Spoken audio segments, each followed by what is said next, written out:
Today we are going to discuss adverb clauses of result. An adverb clause of result or consequence. Result माने परिणाम और consequence माने भी नतीजा या परिणाम. Is used to say what happened और what may happen. ये बताता है कि क्या होता है या क्या हो सकता है. Mind it. Adverb clause of result बताता है कि क्या होता है या क्या हो सकता है as a result of the action mentioned in the main clause. Main clause में हम जो बात कह रहे हैं उसका नतीजा क्या होता है जनरली या क्या हो सकता है ये बताने वाले क्लॉज होते हैं.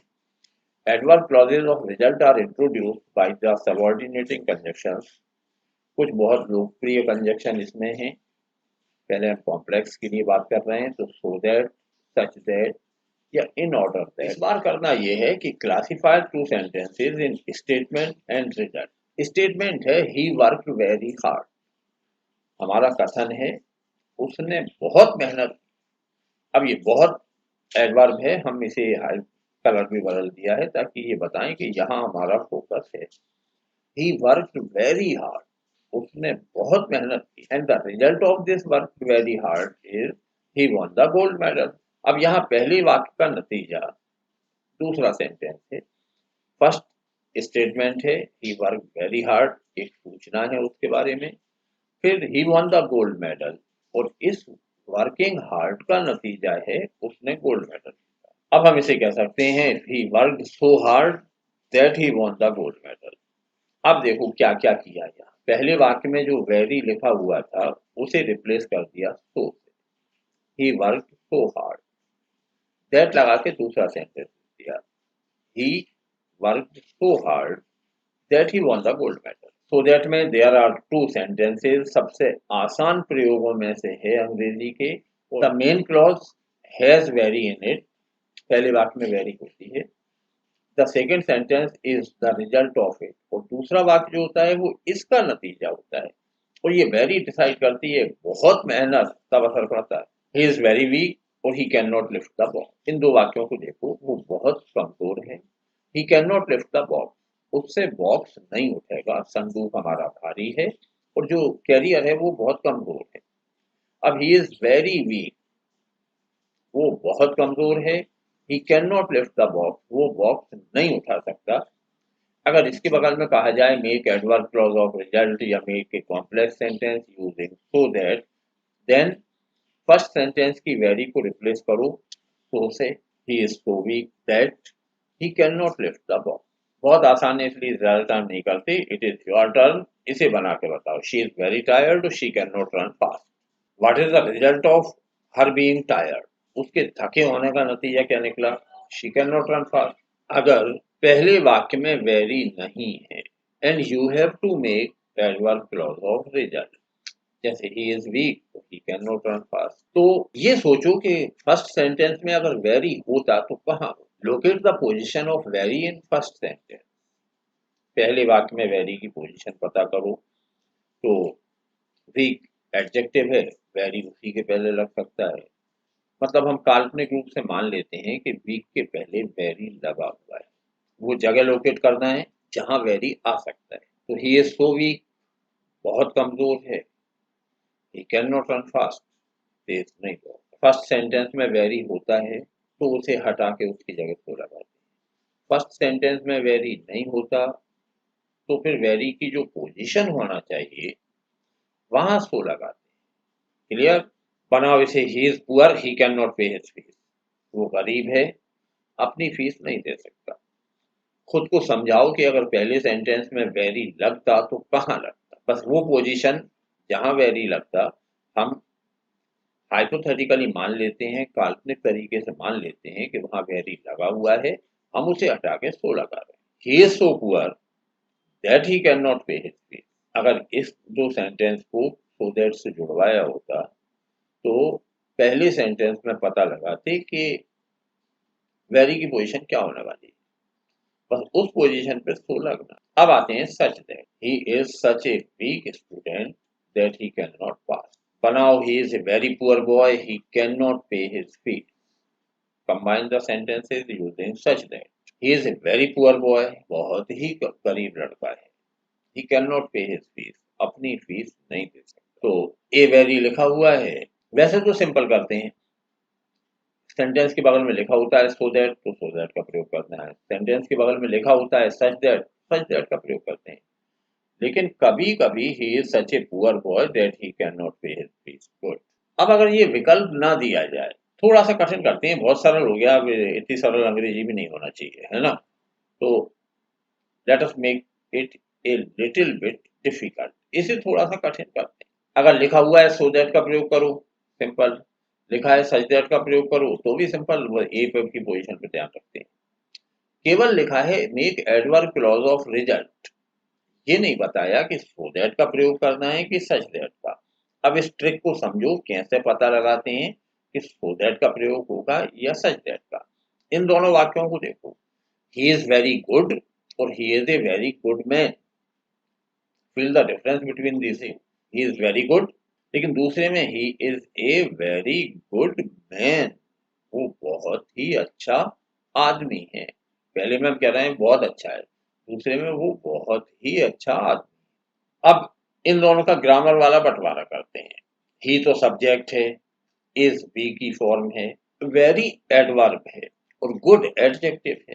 दूसरे में करें, ही सब्जेक्ट है, इज बी का रूप है, ए आर्टिकल है, वेरी एडवर्ब है, गुड एडजेक्टिव है और मैन नाउन है।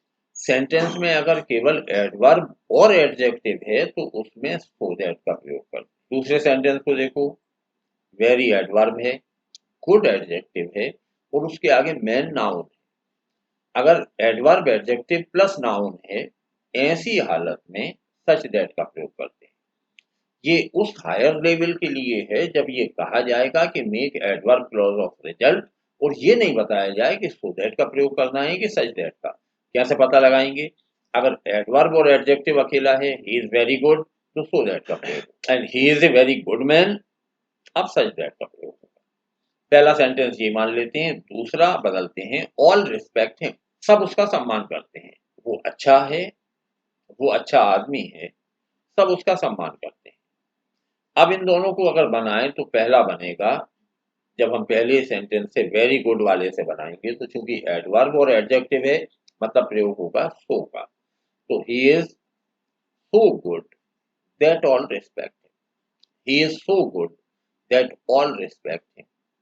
लेकिन दूसरे में मैन और आ गया, नाउन और आ गई। अगर एडवर्ब एडजेक्टिव के आगे नाउन है तो फिर सच दैट का प्रयोग होगा and the sentence will be he is such a good man, वो इतना अच्छा आदमी है, दैट ऑल रिस्पेक्ट हिम।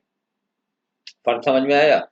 अगर केवल एडवर्ब और एडजेक्टिव है तो सो दैट का प्रयोग करते हैं, एडवर्ब एडजेक्टिव और नाउन है तो फिर सच दैट का प्रयोग हो। चलिए, complex sentence having adverb clause of result may be change into a simple sentence by using too और एनफ टू। उन वाक्यों को जो बने बनाए मिल जाएं, एडवर्ब क्लॉज ऑफ रिजल्ट में जो कॉम्प्लेक्स सेंटेंस बनता है उसे सिंपल में बदलने की एक तरकीब है जो भयानक लोकप्रिय है ग्रामर के पेपर में। दो तरीके होते हैं, टू का प्रयोग करते हैं या एनफ टू का। सूत्र के रूप में याद रखना है कि use too and to if the result is negative. वो जो दूसरा सेंटेंस है, नतीजा है, अगर वो नेगेटिव है तो टू से बनेगा।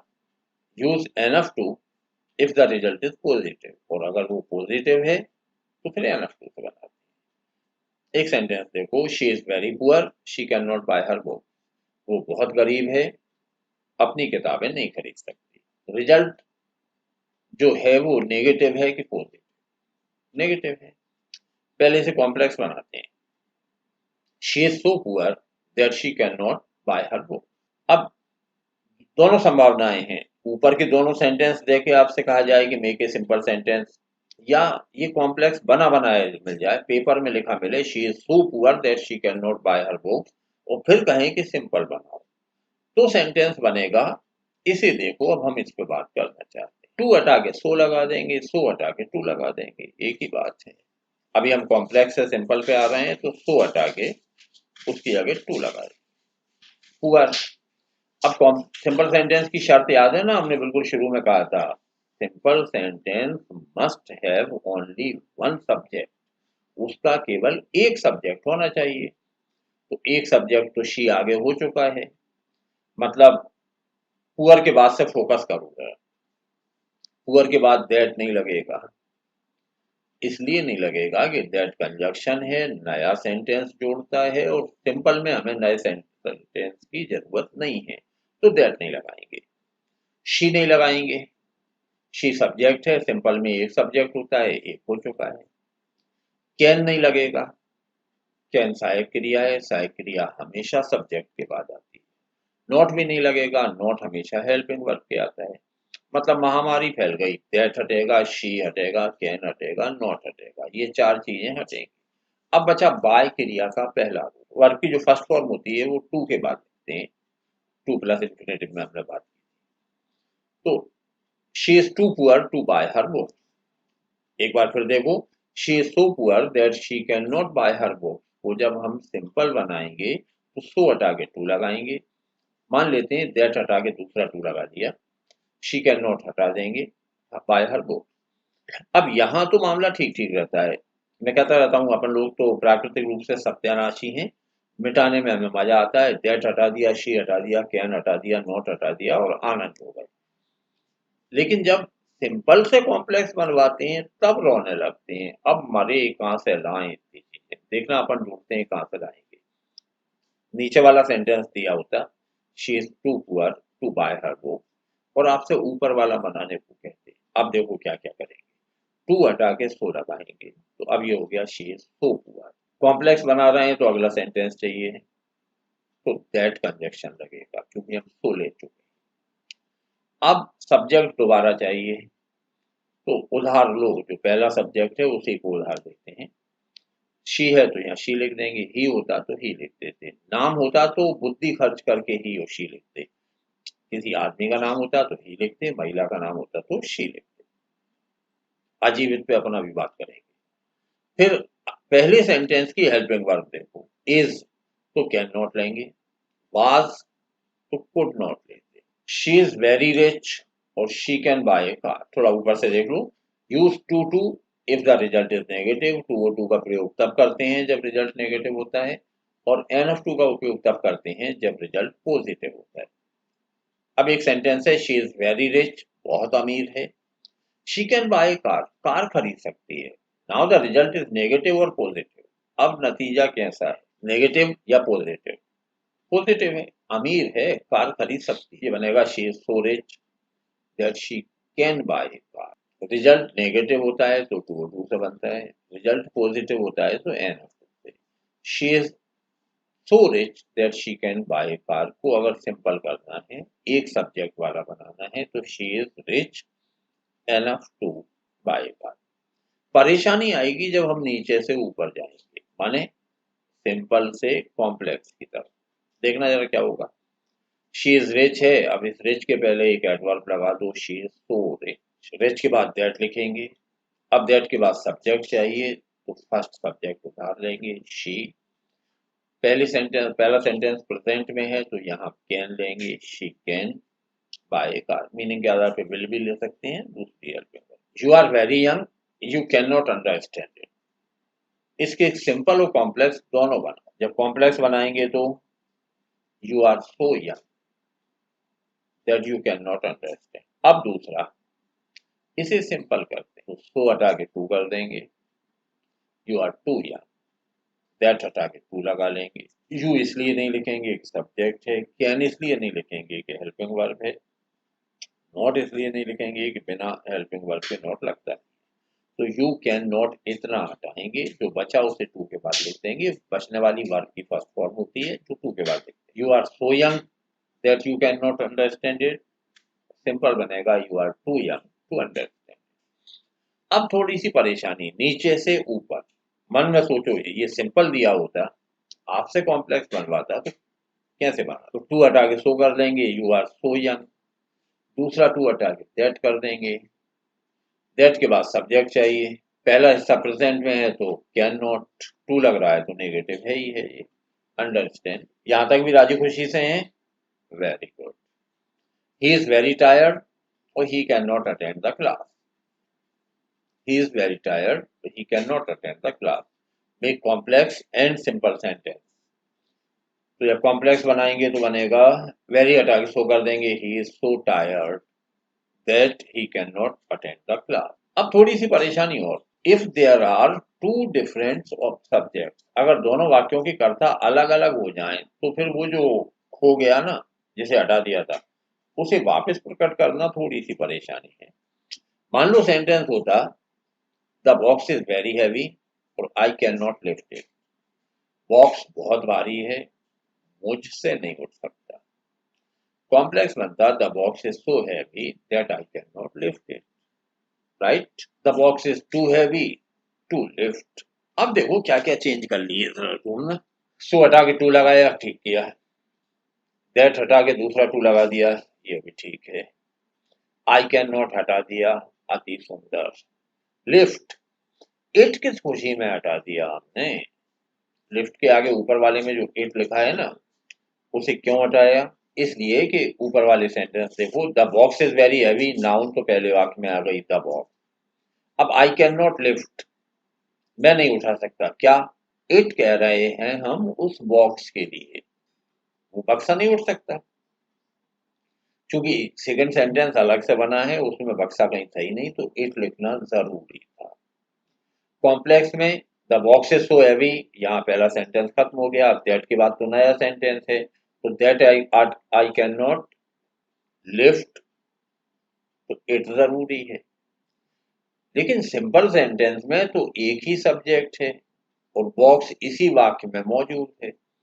The box is too heavy to lift, अब इट नहीं लिखेंगे, the box is too heavy to lift, क्योंकि इट किसके लिए आ रहा है, बॉक्स के लिए।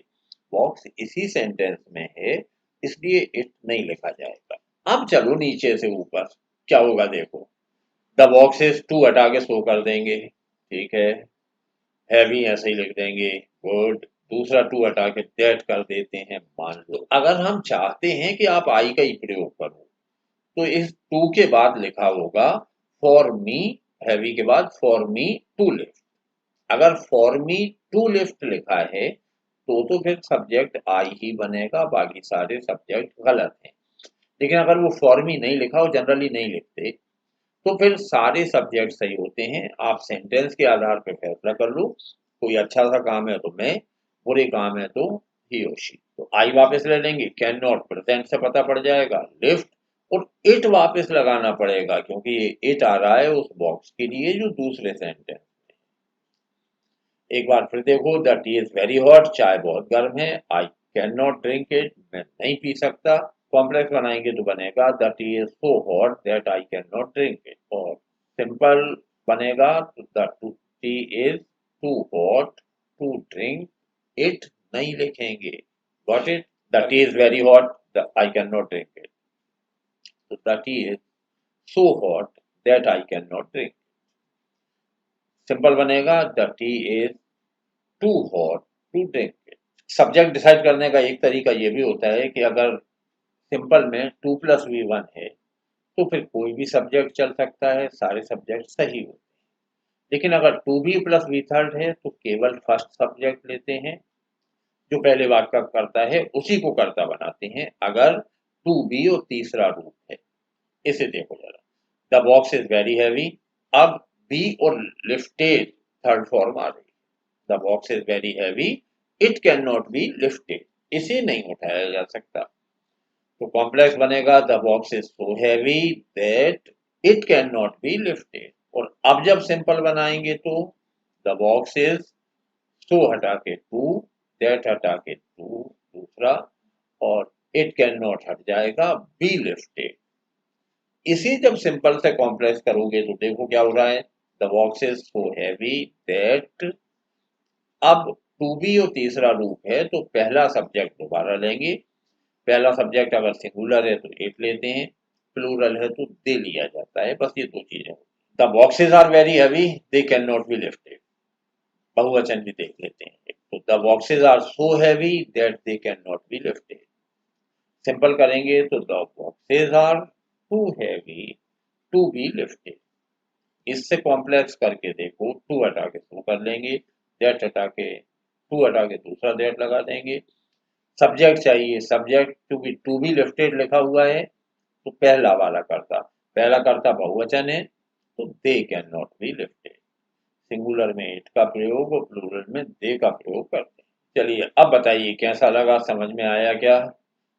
Make adverb clause of result, ये कुछ हैं, इनके सिंपल और कॉम्प्लेक्स दोनों सेंटेंस बनाना है। अगर रिजल्ट नेगेटिव है तो टू से सिंपल बनता है, रिजल्ट पॉजिटिव है तो एन ऑफ टू से सिंपल बनता है। Thank you for joining me.